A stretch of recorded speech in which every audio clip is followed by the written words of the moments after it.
Comme on le constate, le remblayage menace sérieusement le littoral. Au-delà, intéressons-nous au cas des débarcadères existants le long du littoral où une vie de misère côtoie celle aisée. Illustration avec le débarcadère Kinsiport situé à Imbaya. Près de 60 personnes occupent un lopin de terre après avoir remblayé la parcelle. Des moustiques et des mouches se battent contre des pêcheurs qui ont choisi d'habiter aux abords d'une mangrove.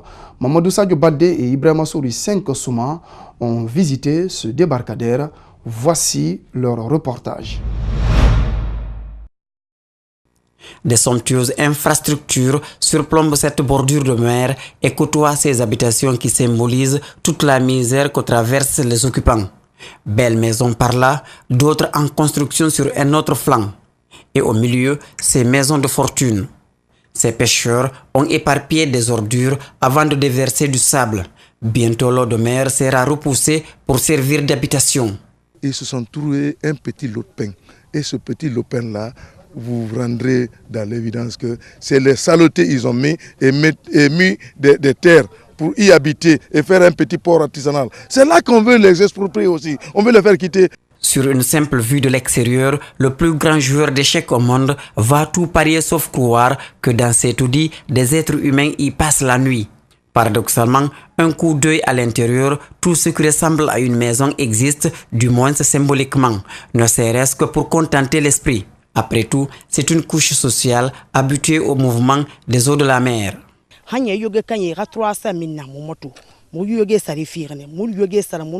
Jusqu'à présent, nous devons une somme de 300 000 aux ramasseurs d'ordures. C'est nous les femmes qui trions ces ordures. Nous sommes exposés aux mouches et aux moustiques. C'est notre destin. Nous l'acceptons.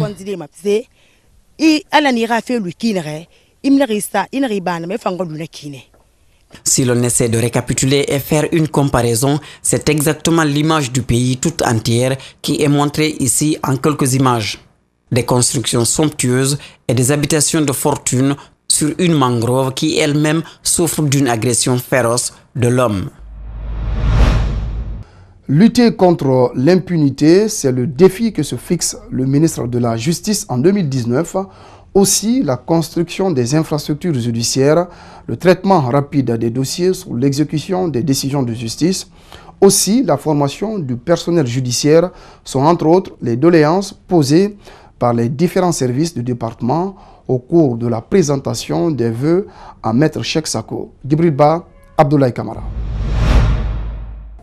Rien qu'en 2017, 457 dossiers criminels ont été traités.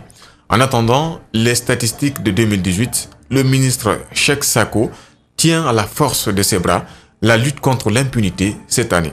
L'impunité dont il est question est l'un des mots qui affecte sérieusement le fonctionnement de l'appareil judiciaire guinéen. Mon serpent de mer, c'est la lutte contre l'impunité. C'est-à-dire que je vais encore accélérer cette lutte contre l'impunité par le renforcement de la chaîne pénale. Notamment, donner plus de vigueur au traitement des dossiers criminels. De nombreuses doléances ont été faites par les services, entre autres des bâtonniers, des greffiers, des magistrats, sans oublier les huissiers. La facilitation dans le cadre de l'exécution des décisions de justice.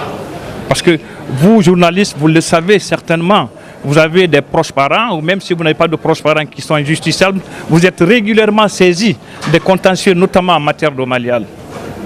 Et les justiciables qui vous saisissent font un parcours de combattant.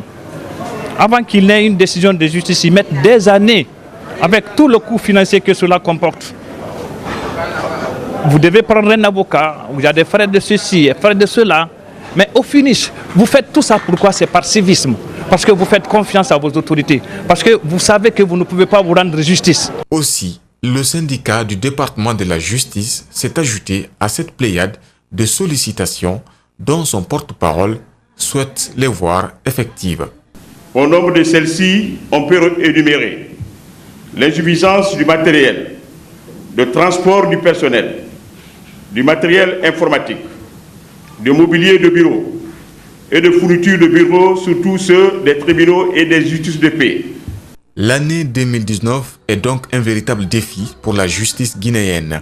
Il a rappelé les échéances électorales, le procès des massacres du 28 septembre, dont la date n'est pas encore fixée.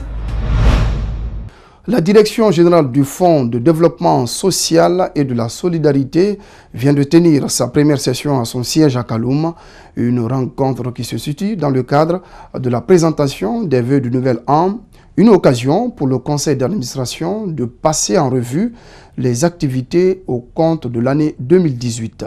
Mariam Fodé Kamara, Yacouba Traoré. Cette session a d'abord commencé par la présentation des vœux du nouvel an des travailleurs au président du conseil d'administration, avant d'examiner le rapport de la direction.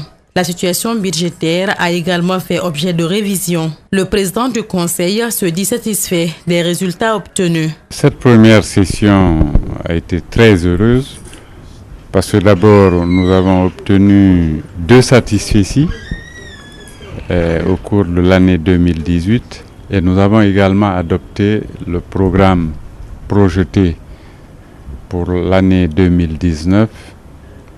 Nous sommes sûrs que le fonds est vraiment sur la bonne voie parce que nous avons eu des résultats concrets en matière de soutien aux personnes vulnérables dans la plupart des préfectures. Plus de 5000 personnes enregistrées dans la base de données ont bénéficié des services de la Direction générale du Fonds de développement social et de la solidarité.